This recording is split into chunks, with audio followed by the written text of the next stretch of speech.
తెలంగాణ రాజకీయాల్లో ఎప్పుడు hot topic గా నిలిచే నేతల్లో ఒకరు మునుగోడు ఎమ్మెల్యే కోమటిరెడ్డి రాజగోపాల్ రెడ్డి. తన స్పష్టమైన వ్యాఖ్యలు, దూకుడైన రాజకీయ శైలి, ఎవరినైనా నేరుగా విమర్శించే ధోరణి కారణంగా ఆయనకు ఫైర్ బ్రాండ్ అనే గుర్తింపు ఉంది.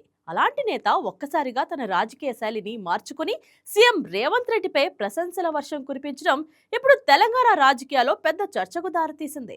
ఇటీవల మునుగోడు నియోజకవర్గంలో జరిగిన ఇంటిగ్రేటెడ్ రెసిడెన్షియల్ స్కూల్ శంకుస్థాపన కార్యక్రమంలో కోమటిరెడ్డి రాజగోపాల్ రెడ్డి సీఎం రేవంత్ రెడ్డిని ఆకాశానికెత్తారు. సాధారణంగా సీఎంపై తీవ్ర విమర్శలు చేసే ఆయన ఒక్కసారిగా యూటర్న్ తీసుకొని ఇంతగా ప్రశంసించడంతో సభలో ఉన్న నేతలు, కార్యకర్తలు ఆశ్చర్యానికి గురయ్యారు. అంతేకాదు, అక్కడ ఉన్న ప్రజలు కూడా ఈ మార్పును గమనించి కేరింతలు కొట్టారు. దీంతో రాజగోపాల్ రెడ్డి రూటు ఎందుకు మారింది అన్న ప్రశ్న ఇప్పుడు రాజకీయ వర్గాల్లో చర్చకు దారితీస్తోంది. ఎందుకు రాజగోపాల్ రెడ్డి యూటర్న్ కు కారణమేంటి?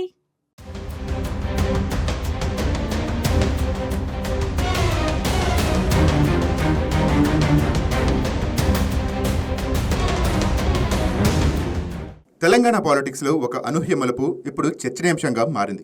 ఎప్పుడు సీఎం రేవంత్ రెడ్డి మీద తీవ్ర విమర్శలు గుప్పించే కాంగ్రెస్ ఫైబ్రాండ్ నేత కోమటిరెడ్డి రాజగోపాల్ రెడ్డి తాజాగా సీఎంని ఆకాశానికి ఎత్తివేశారు. రేవంత్ రెడ్డి విజనరీ లీడర్, గొర్రెలు బర్రెలు కాదు, యువతకు భవిష్యత్తు రూపొందిస్తున్నారంటూ ప్రశంసలు కురిపించారు. ఈ సడన్ మార్పు వెనుక మంత్రి పదవి ఆశలేనా, లేక పార్టీలో సమన్వయం కోసం ప్రయత్నమా అనే ప్రశ్నలు కాంగ్రెస్ వర్గాల్లో హాట్ టాపిక్ గా మారాయి.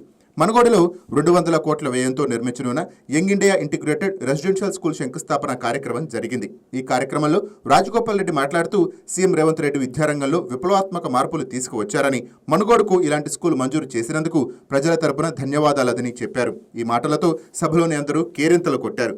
గతంలో రేవంత్ పై విమర్శలతో విరుచుకుపడిన ఆయనలో ఈ సడన్ మార్పు అందరినీ ఆశ్చర్యపరిచింది.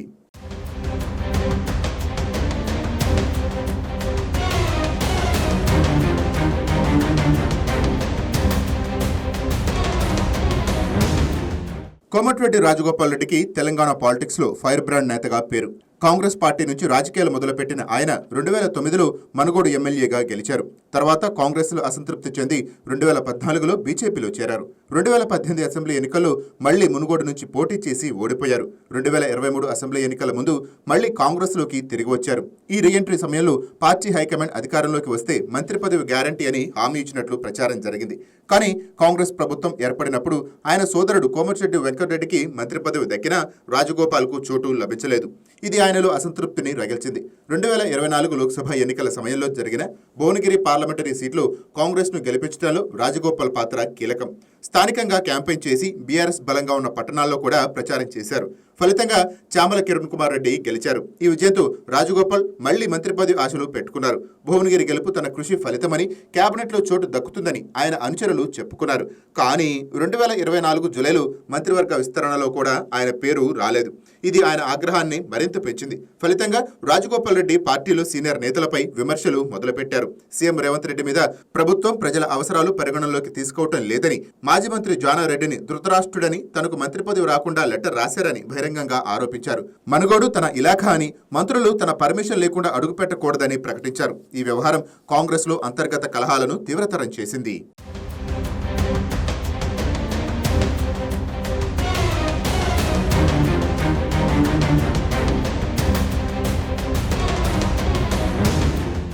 ఈ నేపథ్యంలో కొంతకాలం ఆయన సైలెంట్ గా ఉన్నారు. ఈ క్రమంలో ఫిబ్రవరి చివరిలో మనుగోడు ఇంటిగ్రేటెడ్ స్కూల్ శంకుస్థాపన కార్యక్రమం జరిగింది. ఈ ప్రాజెక్టు సీఎం రేవంత్ రెడ్డి ప్రారంభించిన యంగ్ ఇండియా ఇంటిగ్రేటెడ్ స్కూల్ పథకంలో భాగం. రాష్ట్ర వ్యాప్తంగా ఇలాంటివి 200 స్కూల్స్ నిర్మాణానికి 5,000 కోట్ల బడ్జెట్ ను కేటాయించారు. మనుగోడు స్కూల్ను 50 ఎకరాలు 1.5 లక్షల చదరపు అడుగుల విస్తీర్ణంలో నిర్మించనున్నారు. ఇందులో సిబిఎస్ఈ కరికులం, స్మార్ట్ క్లాస్ రూమ్లు, స్పోర్ట్ అకాడమీలు ఉంటాయి. ఈ కార్యక్రమంలో రాజగోపాల్ రెడ్డి మాట్లాడుతూ రేవంత్ రెడ్డి విద్యారంగంలో విప్లవాత్మక మార్పులు తీసుకువచ్చారు. ఈ స్కూల్ మనుగోడు పిల్లల భవిష్యత్తును మార్చుతుందని, తామంతా సీఎంకు సహకరిస్తామని చెప్పుకొచ్చారు. ఇది ఆయన మొదటిసారి పబ్లిక్ గా రేవంత్ పై మాట్లాడిన పాజిటివ్ మాటలు. అంతేకాదు, తన సోదరుని మనవరాలు పెళ్లిలో జానారెడ్డి కుటుంబంతో కూడా సరదాగా మాట్లాడారు. గతంలో జానారెడ్డిని తీవ్రంగా విమర్శించిన ఆయన ఈసారి చాలాసేపు ముచ్చటించారని స్థానిక మీడియా రిపోర్ట్ చేసింది. ఇక పనిలో పనిగా ఇరిగేషన్ మంత్రి ఉత్తమ్ కుమార్ రెడ్డిని కూడా ప్రశంసించారు. డిండి ప్రాజెక్టు టెండర్లు పిలిచి పనులు వేగవంతం చేశారని, మంత్రికి అన్ని విధాలా సహకరిస్తానని చెప్పారు. ఈ మార్పు మనుగోడు కాంగ్రెస్ శ్రేణుల్లో జోష్ను పెంచింది. రాజగోపాల్ ఎమ్మెల్యేగా ఉన్న బీఆర్ఎస్ అధికారంలో పనులు జరగలేదు. ఇప్పుడు కాంగ్రెస్ లో విమర్శలు చేస్తూ మంత్రి పదవి కోరుకుంటూ ఉండటం వల్ల అభివృద్ధి ఆలస్యమైందని స్థానికులు చర్చించుకుంటున్నారు.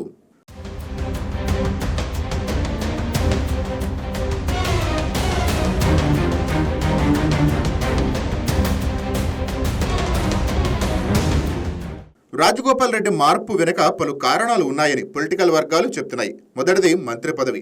2025 చివరిలో జరిగిన కేబినెట్ రీషఫిల్లో ఆయన పేరు పరిగణనలోకి తీసుకున్నా జిల్లా బ్యాలెన్స్ కారణంగా ముందుకు రాలేదు. ఇప్పుడు 2026 మధ్యలో మరో విస్తరణ రావచ్చునని ప్రచారం. సమన్వయం చేసుకుంటే మంత్రి పదవి ఖాయమని ఆయన అనుచరులు ఆశాభావం వ్యక్తం చేస్తున్నారు. రెండవది పార్టీ అంతర్గత డైనమిక్స్. కాంగ్రెస్ లో రేవంత్ రెడ్డి ఆధ్వర్యంలో సమర్థ పాలన ఇమేజ్ ఏర్పడుతోంది. విమర్శకులు అవుట్ సైడర్స్ గా మారుతున్నారు. రాజగోపాల్ ఈ ట్రెండ్ కు అనుగుణంగా తనను మార్చుకున్నారని విశ్లేషకులు అంటున్నారు. మనుగోడు ఎమ్మెల్యేగా ఆయన జిల్లా అభివృద్ధికి నిధులు తీసుకురావాలి. సీఎం మంత్రులతో మంచి సంబంధాలు లేకుండా అది సాధ్యం కాదని స్థానిక నేతలు చెప్తున్నారు. మూడవది ఫ్యామిలీ డైనమిక్స్. సోదరుడు కోమటిరెడ్డి వెంకటరెడ్డి కేబినెట్ లో ఉన్నారు.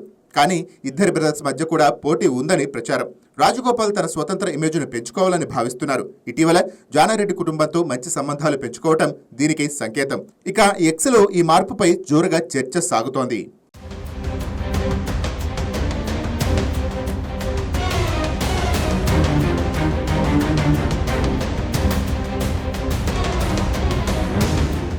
ఇటీవల ఆయన తీసుకుంటున్న సానుకూల వైఖరి వల్ల జిల్లాలో ఆయనకు మద్దతు పెరుగుతోందని కాంగ్రెస్ వర్గాలు చెప్తున్నాయి. ముఖ్యంగా ఇతర ఎమ్మెల్యేలతో కూడా ఆయన సాన్నిహిత్యం పెంచుకుంటున్నట్టు సమాచారం. ఇకపై కూడా రాజగోపాల్ రెడ్డి ఇదే విధంగా పార్టీ నాయకత్వంతో కలిసి పనిచేస్తే ఆయనకు మంత్రి పదవి దక్కే అవకాశాలు పెరుగుతాయని రాజకీయ విశ్లేషకులు భావిస్తున్నారు. తెలంగాణ రాజకీయాల్లో ఎప్పుడూ తనదైన శైలిలో నిలిచి కోమటిరెడ్డి రాజగోపాల్ రెడ్డి ఇప్పుడు తీసుకున్న ఈ కొత్త రాజకీయ మార్గం భవిష్యత్తులో ఎలా ప్రభావం చూపుతుందో చూడాలి. అయితే ఒక విషయం మాత్రం స్పష్టంగా కనిపిస్తోంది.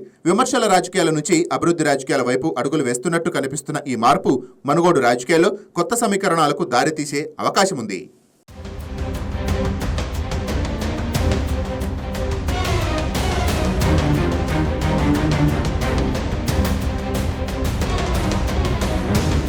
Please subscribe to YK TV Network. Please subscribe to YK TV.